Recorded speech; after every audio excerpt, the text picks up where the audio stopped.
누가복음 17장 5절부터 10절 말씀.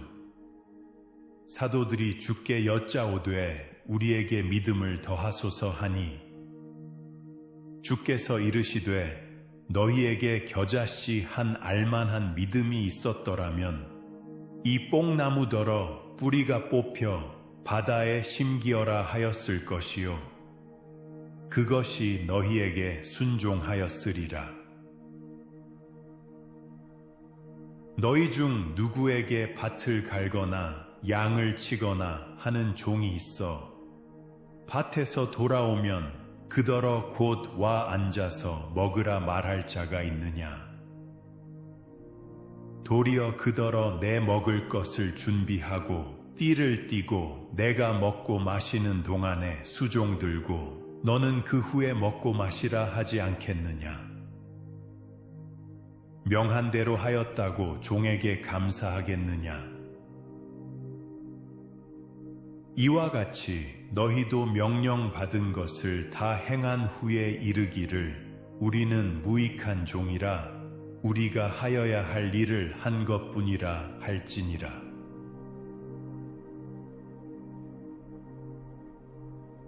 지난주 설교의 핵심은 부자라는 그 자체가 죄가 아니라는 것이었습니다. 바울 사도는 디모데 목사에게 부자들을 이렇게 가르치라고 권면합니다. 가진 재물로 선을 행하고 선한 사업을 만인하면 장래에 좋은 터를 쌓아 참된 생명을 취하는 것이라.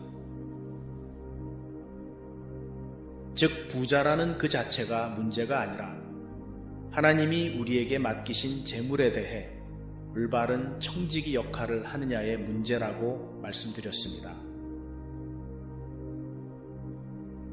이번 주 본문은 지난 몇 주간 청지기의 삶에 대한 말씀에서 떠나 다른 주제를 다룹니다. 오늘 본문에는 두 가지의 가르침이 있습니다. 하나는 믿음에 관한 가르침이고 또 하나는 우리 크리스찬의 자세에 대한 가르침입니다. 예수님의 제자들이 믿음을 더해달라고 청했습니다. 그랬더니 예수님은 겨자씨만한 믿음을 말씀하시며 믿음이란 크기의 문제가 아니고 본질의 문제라고 지적하십니다.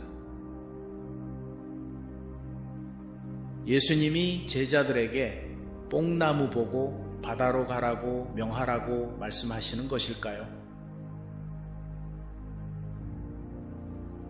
당연히 아닙니다. 작은 믿음도 그런 큰 일을 할 수 있다는 것을 예로 드신 것입니다. 예수님은 믿음의 본질, 즉 하나님에 대한 믿음이 조금이라도 있다면 그런 말도 안 되는 상황에서도 담대함이 생긴다는 말씀입니다. 우리에게는 결국 믿음으로 구하는 것이 기도로 연결됩니다. 왜냐하면 우리가 직접 뽕나무 보고 바다로 가라고 명령을 할 수는 없으니까요. 즉 우리는 기도를 통해서 구하게 됩니다. 그래서 간구하는 기도에 대해서 좀 더 생각해 보겠습니다. 우리는 예수님의 이름으로 구하는 것은 무엇이든지 이루어진다고 배웠습니다. 너희가 내 이름으로 무엇을 구하든지 내가 행하리니 이는 아버지로 하여금 아들로 말미암아 영광을 받으시게 하려 함이라. 내 이름으로 무엇이든지 내게 구하면 내가 행하리라. 내 이름으로 아버지께 무엇을 구하든지 다 받게 하려 함이라. 너희가 무엇이든지 아버지께 구하는 것을 내 이름으로 주시리라.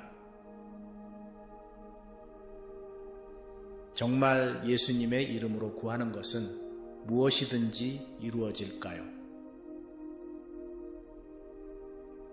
저 왼수 다리 부러지게 해달라고 기도하면 하나님이 그 기도를 들어주실까요?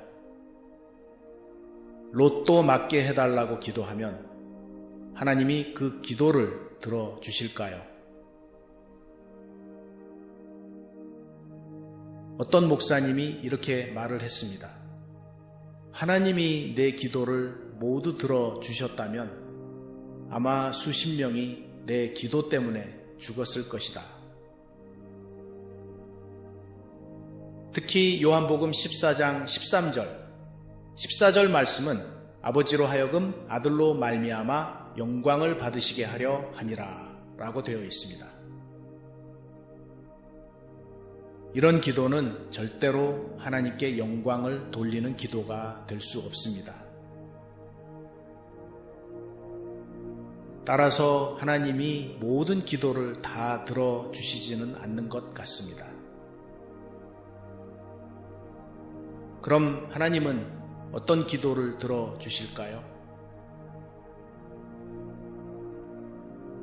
위에 말씀드린 본문들은 예수님이 말씀하신 상황에서 해석을 해야 합니다. 그 상황을 고려하지 않고 본문만 발췌해서 해석을 하면 이단적인 해석이 나올 수 있습니다. 요한복음 14장부터 16장에서 예수님의 이름으로 구하라는 말씀은 지금 예수님이 잡히시기 바로 전날 저녁에 주의 만찬을 하시며 제자들에게 말씀하시는 장면입니다. 이제 내일 새벽이면 예수님이 잡혀간다고 하시니 제자들은 두려움과 걱정에 휩싸였습니다. 예수님이 잡혀가시면 어떻게 되는 걸까? 우리는 어떻게 되는 걸까? 이런 제자들에게 예수님은 위로의 말씀을 하십니다. 내가 잡혀가더라도 걱정하지 말라고 하십니다. 나는 내가 가야 할 길을 간다.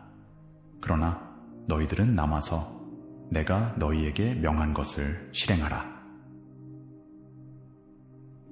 그리고 비록 나는 가지만 너희가 내 이름으로 구할 때에는 내가 너희의 구하는 바를 이루어 주리라. 이 상황에서 어느 제자가 전 부자가 되게 해주세요.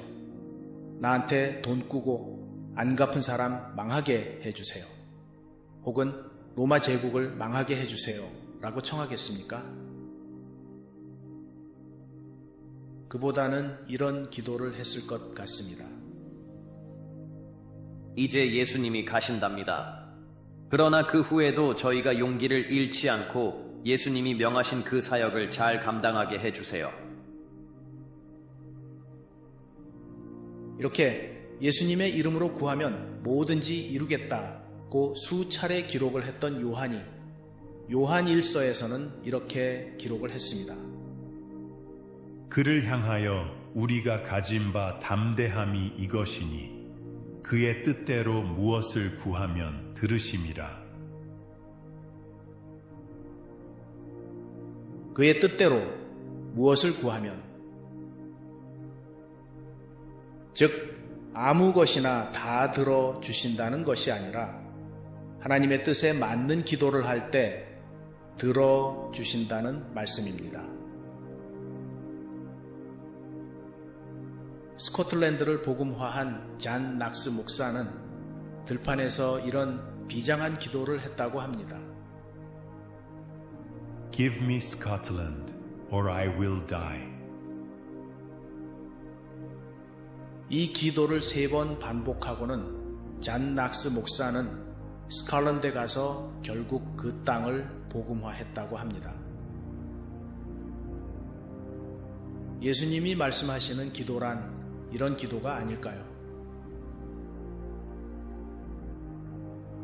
우리는 처음에는 하나님의 뜻과는 상관없이 우리의 뜻대로 기도를 합니다.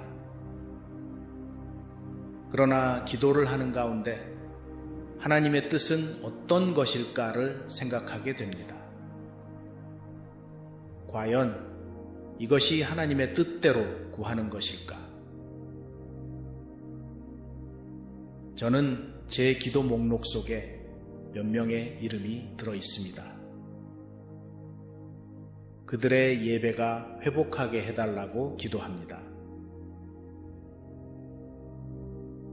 때로는 기막히게 그 기도가 이루어집니다. 그러나 때로는 그 기도가 안 이루어지거나 생각보다 더디 오는 것을 경험하게 됩니다. 그런 가운데 이런 깨달음을 주십니다. 자유의지를 그 무엇보다도 중요시하시는 하나님은 강제로 믿음을 강요하지는 않으신다. 내 기도가 이루어질 수 있는 것은 그 사람의 마음에도 하나님을 찾기를 갈망하는 겨자씨만한 믿음이 있을 때다. 그런데 그걸 제가 모르니까 계속 기도하는 것입니다. 결국 안 될지도 모르지만 안 되는 이유는 내가 기도를 안 해서가 아닙니다. 우리가 중보기도를 계속하는 이유가 여기에 있습니다. 특히 남을 위한 기도는 자기를 위한 기도보다 좀 더 하나님의 뜻에 가깝지 않을까요? 오늘 본문의 두 번째 가르침은 크리스찬들의 자세입니다. 예수님은 제자들에게 자신보다도 더 큰 일도 하게 될 것이라고 말씀하셨습니다. 예수님 말씀대로 비록 예수님 자신은 팔레스타인 땅을 벗어난 적이 없지만 제자들은 전 세계에 복음을 전했습니다. 그런데 정말 대단한 것은 그 사명을 위해서 요한을 제외한 모든 사도가 순교를 했다는 것입니다.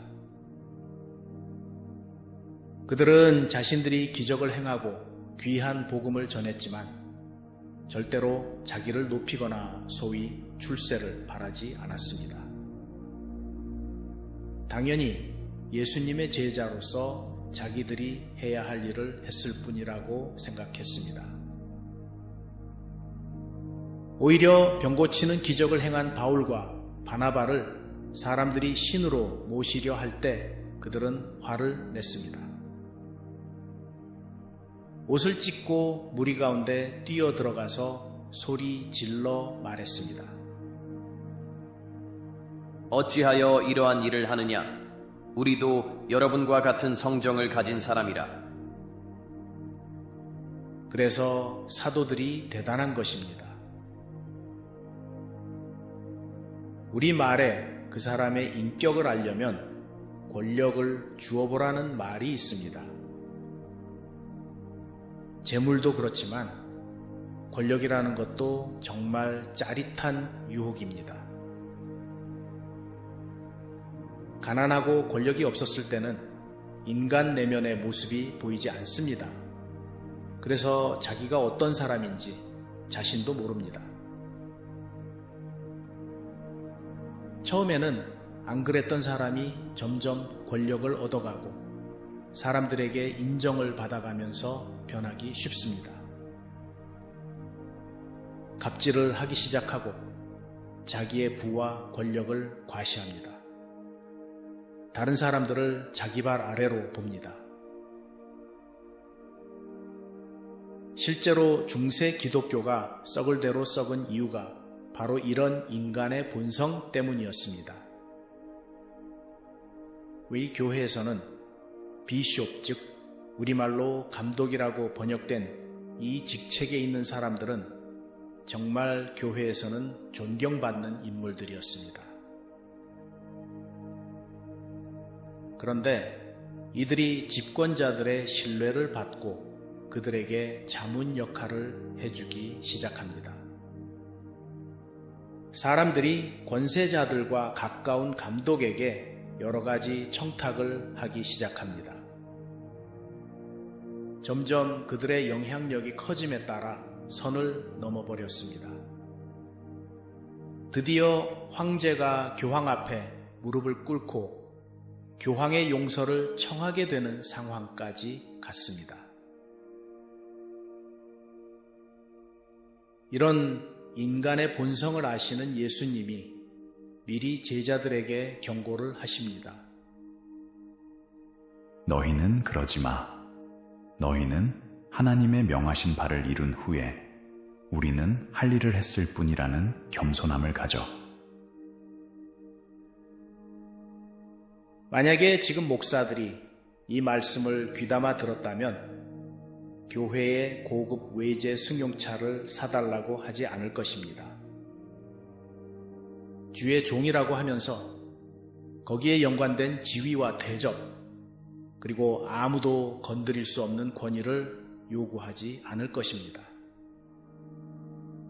은퇴하면서 교회의 은퇴금을 5억 원씩 요구하지 않을 것입니다. 부흥회 강사가 매일 아침 새 와이셔츠와 새 양말을 기대하지 않을 것입니다.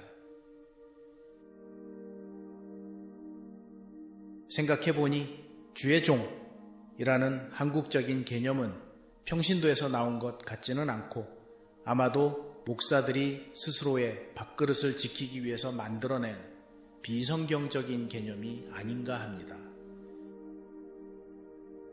여러분 혹시 반스 테스트라고 들어보신 적이 있나요? 지금은 정치에 흠뻑 빠진 어떤 목사가 2005년 대구의 목회자 집회에서 이런 말을 했다고 합니다. 젊은 여집사에게 빤스 내려라 해서 그대로 하면 내 성도요, 거절하면 내 성도 아니다. 사도들이나 초기 교회 목사들이 감히 듣기에도 상스러운 이런 말을 했을 것이라고는 상상하기도 어렵습니다. 그런데 이 교훈은 꼭 목사들에게만 주어진 것이 아닙니다. 어떤 목사님이 그런 말씀을 하셨습니다. 교회에서 정말 봉사를 많이 하는 사람들, 그 동기를 살펴보세요. 과연 남에게 과시하기 위해서 그러는 것인지, 아니면 하나님의 은혜에 감사해서 그러는 것인지. 저는 개인적으로 우리 성도님들에게 참 감사합니다. 우리 가운데는 그런 분이 없기 때문입니다. 우리 교회에 주보의 헌금 명단을 올리지 않는 이유도, 특별히 광고를 하지 않는 이유도 그런 이유입니다. 혹시나 자랑하는 것으로 보여질까 해서입니다. 앞으로도 그런 좋은 전통을 계속 이어 나갔으면 합니다. 오늘 예수님이 말씀하십니다. 너에게 주어진 은사를 사용해서 하나님 사역에 동참하게 된 것은 오히려 감사할 일이야. 다만 주님이 잔치에 초청한다면 당연히 해야 할 일을 감당한 것인데 초청해 주심에 감사함으로 그 잔치에 들어가는 거야. 저를 비롯해서 우리 모두가 이런 겸손한 마음으로 우리에게 주어진 사역을 감당할 수 있기를 바랍니다. 기도하겠습니다.